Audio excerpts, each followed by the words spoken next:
Je m'appelle Darren Whitmore, et le 17 août 2018, ma vie a pris un tournant que je n'aurais jamais imaginé possible. Je croyais autrefois avoir tout. Je vivais dans un appartement en hauteur au centre-ville de Vancouver, en Colombie-Britannique, avec une vue imprenable sur l'eau. En tant qu'associé principal dans une entreprise financière mondiale, j'étais renommé dans l'industrie pour conclure des affaires majeures et bâtir l'un des portefeuilles les plus solides de la côte ouest. Je vivais avec mon partenaire, Ryan, et après presque une décennie ensemble, nous semblions incarner le succès, riches, bien voyagés, entourés de cercles sociaux élitistes, et fiers de qui nous étions. Je n'étais pas seulement réussi, j'étais célébré. Des articles étaient écrits sur moi, et j'étais invité à parler sur des panels LGBTQ sur l'autonomisation et les affaires. Les clients admiraient ma confiance et mon ouverture. Pourtant, sous cette image polie, je réprimais quelque chose, un aspect spirituel que j'avais longtemps ignoré. Ma mère, une femme douce de la Saskatchewan, n'a jamais cessé de prier pour moi. Elle appelait de temps en temps, terminant toujours par « Je veux juste que tu saches que Dieu t'aime, Darren ». Je levai les yeux au ciel et la remerciai par politesse, rejetant ces paroles comme de la culpabilité démodée et des contes de fées. Puis, un vendredi après-midi, tout a changé. Je faisais les 100 pas dans les couloirs vitrés de notre immeuble de bureau, me préparant pour une affaire qui traînait depuis 6 mois. Je n'avais pas bien dormi depuis des semaines, et j'ignorais la douleur serrée dans ma poitrine, l'attribuant à l'anxiété ou au shot d'espresso que je consommais comme de l'eau. En entrant dans la salle de réunion et en ouvrant mon ordinateur portable, un poids écrasant et aigu m'a frappé. Ma vision s'est brouillée, la pièce a basculé, et j'ai entendu ma propre voix appeler à l'aide avant que tout ne devienne noir. C'est à ce moment-là que je suis mort cliniquement. Mon cœur s'est arrêté pendant un peu plus de 7 minutes, mais ce que j'ai vécu pendant ce temps était plus réel que tout ce que j'avais jamais connu.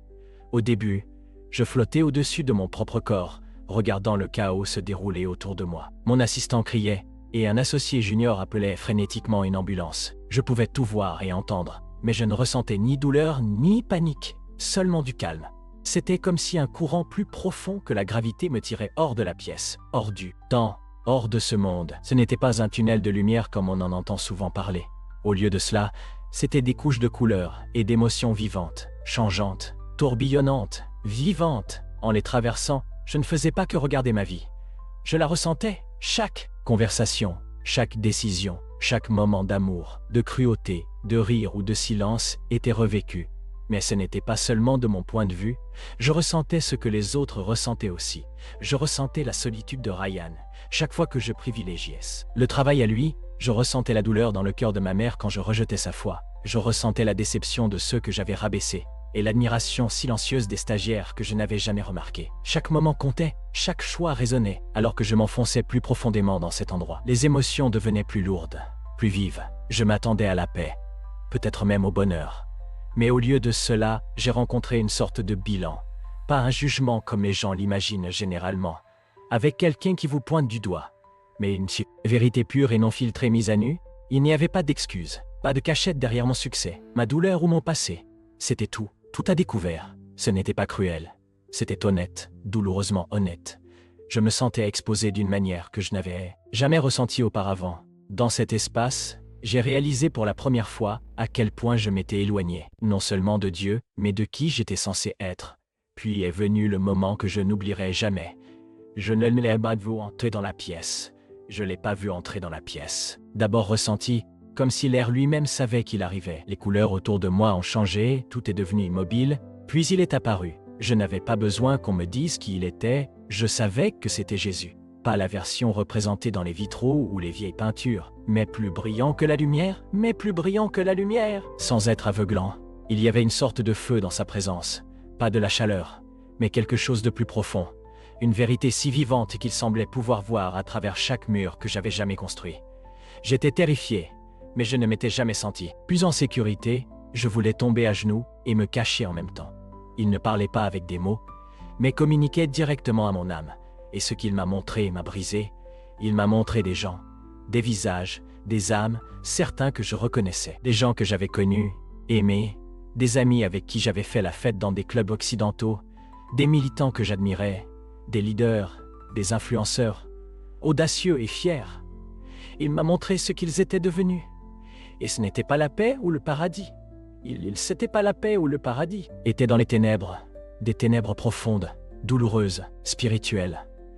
Je n'ai pas vu de fourche ou de diable rouge. Ce que j'ai vu était bien pire. Tristesse, regret, isolement qui criait plus fort que n'importe quelle torture physique. Ces gens n'étaient pas là parce qu'ils étaient gays. Ce n'était pas le message. C'était plus profond que cela. Ils étaient là parce qu'ils avaient rejeté la vérité, embrassé une version de la vie qui semblait bonne, ressemblait à la liberté, mais était en réalité un mensonge, une contrefaçon de quelque chose de sacré. Jésus a tourné son regard vers moi, et je ne pouvais pas le supporter, mais il n'y avait pas de colère en lui, seulement de la tristesse. Une tristesse si profonde qu'elle me faisait mal à la poitrine. Il m'a montré ma propre vie à travers ses yeux, ma fierté, mes choix, les gens que j'avais influencés, la façon dont j'avais vécu comme un symbole de succès dans le monde LGBTQ, et combien ont suivi mes pas en pensant qu'ils marchaient vers la lumière, alors qu'en fait, ils s'en éloignaient. J'ai vu l'effet d'entraînement de la vie. Mon histoire, mon image, mon silence face à la vérité avaient façonné le destin des autres. Je ne voulais pas égarer qui que ce soit, vraiment pas. Mais cela ne changeait pas le fait que je l'avais fait. Jésus ne m'a pas accusé, mais je l'ai ressenti quand même.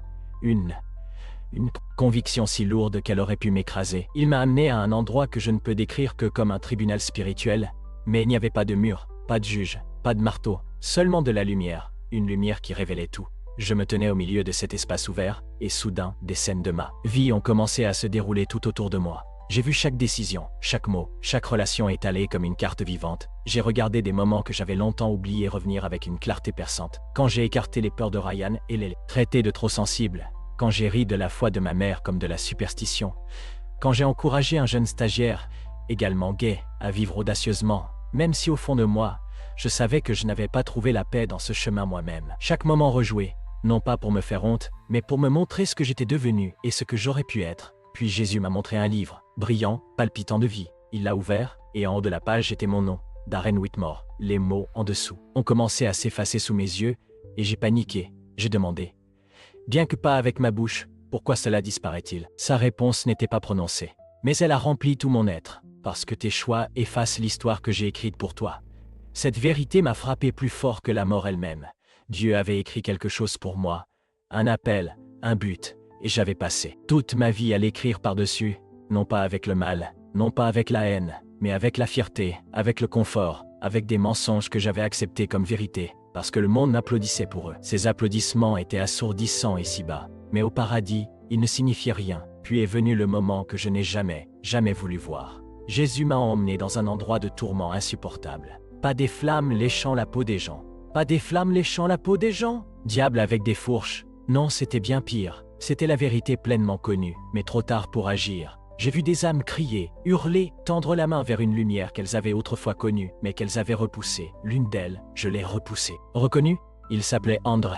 Il avait été un orateur à l'une des conférences LGBTQ auxquelles j'avais assisté à Toronto. Drôle, confiant, brillant. Nous avions partagé un panel ensemble sur le fait de vivre sa vérité. Mais ici, dans cet endroit, il était recroquevillé sur lui-même, les mains agrippant l'air, des larmes coulant sur un visage qui ne pouvait plus se cacher derrière les applaudissements. J'étais inconscient de ses cris, inconscient de leur réalité. Le son obsédant restera avec moi pour toujours. Quand Jésus s'est tourné vers moi, j'ai senti son cœur se briser à nouveau. Ils n'étaient pas condamnés pour être gays, plutôt, ils étaient condamnés pour avoir choisi leur propre chemin plutôt que le mien, pour avoir égaré les autres loin du chemin que j'avais prévu. Malgré mes appels répétés, ils ne se sont jamais retournés. Je ne pouvais pas m'arrêter pour eux, pour moi-même, ou pour les générations induites en erreur, en croyant que l'amour et la vérité sont subjectifs, que les actions n'ont pas de conséquences, et que l'identité est fluide, tandis que le but est sans importance. J'ai alors réalisé que tout compte, chaque pas, chaque mot, chaque influence que nous avons sur les autres résonne dans l'éternité. Après cette vision, on m'a montré ce qui aurait pu être. Ce n'était pas seulement à propos de mes erreurs passées, c'était à propos de la vie que j'étais censé vivre. Jésus m'a révélé deux chemins. Sur l'un, je continuais comme j'étais, restant avec Ryan, vieillissant, devenant plus riche et plus célèbre dans les cercles d'affaires. J'aurais même pu écrire un livre ou commencer un podcast. Pourtant, dans cette vision, j'étais spirituellement vide. La lumière dans mes yeux s'était éteinte. Mon sourire était mécanique, entouré de gens mais totalement seul à l'intérieur. Quand je suis mort dans cette version, mon âme s'est éloignée de Dieu. Pas avec des cris ou du feu, mais avec une distance froide et irréversible. J'ai réalisé que c'était le chemin par défaut sur lequel j'étais. Puis, il m'a montré l'autre chemin, Celui-ci a commencé par le rejet. J'ai perdu des amis, je me suis éloigné de tout ce que j'avais construit. J'ai renoncé à ma position, ma réputation, même ma relation avec eux. Ryan, c'était douloureux. Mais ensuite, j'ai vu des gens venir vers moi, des gens qui avaient été au même endroit où j'étais autrefois. Des jeunes hommes et femmes en quête d'identité, de vérité et de paix.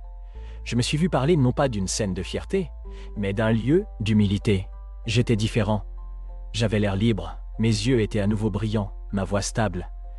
Je vivais enfin la vie pour laquelle j'avais été créé, pas sans douleur mais pleine de paix. Jésus m'a regardé et a dit « C'est encore possible, mais le choix possible. Mais le choix t'appartient. » Et j'ai fait mon choix là, sur le moment, avec tout ce que j'avais en moi. Je l'ai supplié pour une autre chance de revenir, de vivre différemment. Je ne me souciais pas de ce que je devais perdre. Je voulais ce deuxième chemin. Je voulais ce deuxième chemin.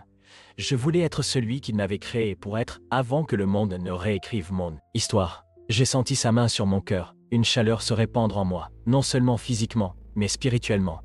Puis tout a commencé à s'estomper, les couleurs, les visions, la présence. J'étais ramené, de retour dans mon corps, de retour dans la chambre, d'hôpital. Et j'ai entendu une dernière chose avant d'ouvrir les yeux. Dis-leur tout ce que tu as vu. Quand je me suis réveillé, j'étais entouré de machines, de moniteurs bipants et de la piqûre des perfusions dans mon bras. Ma poitrine me faisait mal, comme si elle avait été écrasée. Mais j'étais vivant, vraiment vivant. Ryan était là, tenant ma main, les larmes aux yeux. Le médecin a dit que j'étais mort pendant 7 minutes et 31 secondes. Ils ont appelé cela un miracle que je respirais encore, qu'il n'y avait pas de dommages cérébraux, mais ils ne connaissaient pas toute l'histoire. Ils ne connaissaient pas toute l'histoire, ne savaient pas que je venais de revenir de la mort clinique, du bord de l'éternité, et tout en moi savait que je ne pouvais pas rester silencieux. Les jours qui ont suivi ont été parmi les plus difficiles de ma vie. Je suis resté dans ce lit d'hôpital avec un corps qui guérissait, mais un esprit qui courait déjà. Dans cet endroit de tourment, j'entendais leurs cris, je ressentais leur désespoir, et je ne pouvais pas me débarrasser du poids de la responsabilité que Jésus avait mis sur moi. Dis-leur, c'est tout ce que j'entendais, encore et encore. Quand Ryan m'a rendu visite à nouveau, je savais que je devais être honnête. J'ai tenu sa main et je lui ai tout raconté. Chaque détail depuis le moment où j'ai quitté mon corps jusqu'au moment où j'ai vu Jésus, et ce que j'ai vu à propos de nous, de la vie que nous vivions. Je lui ai dit que ce n'était pas seulement à propos du péché ou d'avoir tort, c'était à propos d'être séparés de celui qui nous a créés.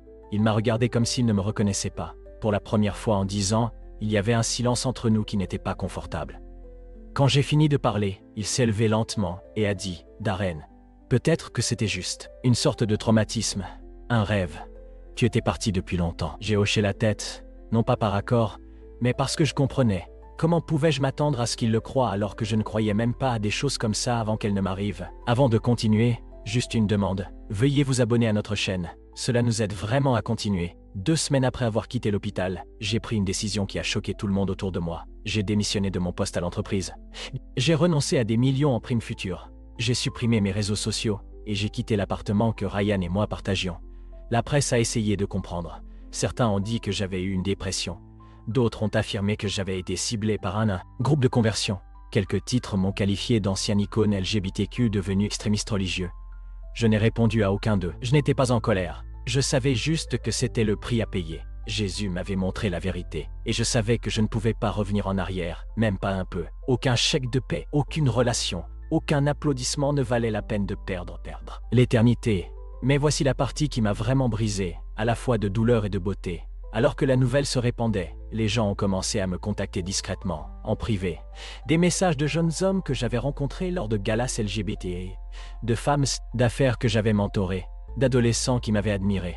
Leurs messages n'étaient pas en colère, ils étaient curieux, effrayés. Certains disaient des choses comme « je me sentais vide aussi ». Mais je n'aurais jamais pensé que quelqu'un comme toi l'admettrait. D'autres disaient « j'ai toujours cru en Dieu, mais je ne savais pas s'il me voulait encore ». Un jeune homme de Montréal a dit « J'allais mettre fin à mes jours jusqu'à ce que je voie ton histoire. Maintenant j'essaie l'Église. » C'est alors que j'ai su que Jésus travaillait encore à travers. Moi, il ne m'avait pas seulement ramené pour me sauver, mais pour aider à sauver les autres aussi. Quelques mois plus tard, j'ai commencé quelque chose de petit, juste une étude biblique hebdomadaire chez un ami. Pas de grandes affiches, pas d'agenda, juste un endroit pour des gens comme moi, des gens qui avaient vécu d'une certaine manière pendant si longtemps, mais qui, au fond, avaient encore faim de quelque chose de réel. Au début, nous n'étions que 3, puis 6, puis 12. Cela a grandi plus vite que je ne l'avais jamais imaginé. Et la partie la plus folle? La plupart d'entre eux ne venaient pas à cause de moi. Ils venaient à cause de ce que j'avais vu. Ils n'étaient pas après la religion. Ils étaient désespérés de comprendre à quoi ressemblait réellement l'éternité, ce que la vérité signifiait vraiment. Et cela a ouvert la porte pour que je partage tout à nouveau, encore et encore. Chaque fois que je racontais mon histoire, je ressentais ce même tremblement dans ma poitrine que j'avais ressenti quand Jésus se tenait devant moi. Il y a eu une nuit que je n'oublierai jamais. Un jeune homme, probablement 19 ans, est venu me voir après que j'ai parlé. Ses yeux étaient rouges, sa voix tremblante. Il a dit « Je suis gay. Je ne sais pas qui je suis, mais après avoir entendu ce que tu as vu, je pense que je veux découvrir ce que Dieu dit de moi. » J'ai mis mes mains sur ses épaules et je lui ai dit « Il n'a pas honte de toi, mais il veut que tu connaisses la vérité, et ce n'est pas quelque chose que le monde te dira. » Cette nuit-là, il a donné sa vie à Jésus. Non pas parce que je lui ai dit qu'il devait changer, mais parce qu'il a vu que l'amour et la vérité ne peuvent pas exister l'un sans l'autre. Ce moment, ce gamin, je traverserai tout à nouveau juste pour ça. Cela fait maintenant 5 ans. Je vis dans un quartier tranquille à l'extérieur de Kelovna. Pas loin d'où j'ai grandi. Je n'ai plus des millions à la banque. Mes costumes ont été échangés contre du denim et des sweats à capuche. Mais je n'ai jamais été aussi riche. Je passe mon temps à parler dans des églises, des écoles, et parfois même dans des endroits qui ne croient pas du tout en Dieu. Les personnes les plus inattendues m'ont contacté. J'ai partagé un café avec des drag queens, dîné avec des PDG et eu des conversations sincères avec ceux qui m'en voulaient autrefois d'avoir quitté le mouvement. Pourtant, je n'aborde jamais ces rencontres avec colère. Au lieu de cela, j'apporte la même tristesse et l'amour que Jésus avait dans ses yeux quand il m'a regardé. Je viens avec la vérité, parce que c'est ce qui m'a sauvé. Je serai honnête, il y a encore des nuits où je me réveille en tremblant. Parfois, j'entends à nouveau ces cris. Parfois, je vois le visage d'André. Me souviens du tourment, du silence qui a suivi leurs cris et de la lourde réalisation qu'ils ne sont pas revenus à temps. Chaque fois que je ressens cette douleur, je tombe à genoux et je prie. Je prie non seulement pour la force, mais pour eux, pour ceux qui vivent, encore comme je vivais autrefois. Avant de continuer, juste une demande. Abonne-toi à notre chaîne. Ça nous aide beaucoup à continuer. Pour ceux qui croient que cette vie est tout ce qu'il y a, et pour ceux qui pensent que la vérité est relative et que l'éternité n'est qu'un concept. Si vous êtes l'un d'eux, si vous êtes arrivé jusqu'ici dans mon histoire, alors peut-être que ce message est pour vous. Si vous écoutez encore, je ne crois pas que ce soit par accident. Je crois vraiment que Dieu voulait que vous entendiez cette histoire. Peut-être parce que vous vous posez des questions dernièrement, ou parce que vous avez ressenti ce vide que je ne pouvais pas expliquer autrefois. Peut-être parce qu'au fond de vous, vous savez que la vie que vous menez ne correspond pas à la paix que vous recherchez. Je ne suis pas ici pour vous faire honte ou vous effrayer. Je suis ici pour partager ce que j'ai vu. Je suis ici pour vous dire que Jésus est réel, l'enfer est réel, le paradis est réel, et vos choix comptent plus que vous ne pouvez l'imaginer. Vous n'avez pas besoin de tout comprendre maintenant. Vous n'avez pas besoin d'être parfait pour venir à Dieu. Il veut simplement à Dieu. Il veut simplement que votre cœur se tourne vers lui. C'est là que ça commence. Quand je me suis tenu devant Jésus, je n'avais pas toutes les réponses. Je ne savais même pas quoi dire, mais il m'a regardé et m'a aimé quand même. Et cet amour m'a transformé.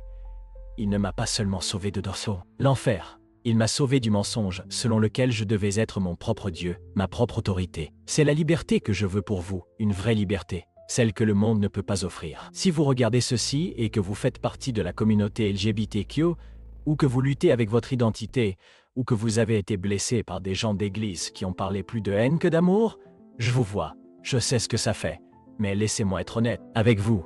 Être affirmé par les gens ne signifie pas que vous êtes aligné avec Dieu. J'ai été affirmé pendant des années, célébré, même appelé un pionnier, mais rien de tout cela ne m'a sauvé. Quand Jésus m'a appelé et m'a montré la vérité, j'ai su que je devais choisir. Et vous devez choisir aussi. Peu importe ce que le monde vous dit, la vérité ne change pas et elle vous attend. Alors voici mon invitation. Si quelque chose dans votre cœur est remué en ce moment, ne l'ignorez pas, priez. Parlez à Dieu, demandez-lui de se révéler à vous. Demandez-lui de se révéler à vous. Tout comme il l'a fait pour moi. Si vous ne savez pas quoi dire, commencez par ceci. Jésus, je ne sais pas où aller à partir d'ici, mais je veux savoir ce qui est réel. Montre-moi la vérité. C'est suffisant. Il vous rencontrera là. Et si vous le connaissez déjà, mais que vous vivez loin de lui, il est que vous vivez loin de lui. Temps de rentrer à la maison. N'attendez pas. Ne jouez pas votre éternité sur demain. Il vous aime trop pour vous laisser là où vous êtes. Et je tiens trop à vous pour rester silencieux. Si cette histoire vous a touché, veuillez laisser un commentaire avec votre prénom. Et d'où vous venez, je veux prier pour vous par votre nom. Et si vous vous sentez poussé, partagez cette vidéo avec quelqu'un d'autre. Vous ne savez jamais qui pourrait se tenir au bord de l'éternité, tout comme moi. Cliquez sur le bouton s'abonner pour ne pas manquer d'autres témoignages comme celui-ci. Et si vous voulez soutenir la diffusion de ce message à plus de gens, envisagez de cliquer sur le bouton merci ci-dessous. Chaque geste aide à partager la vérité avec ceux qui cherchent encore. Je suis Darren Whitmore. Je suis mort, j'ai vu l'éternité. Et je suis revenu pour vous dire que Jésus est le seul chemin. Choisissez-le tant que vous le pouvez encore.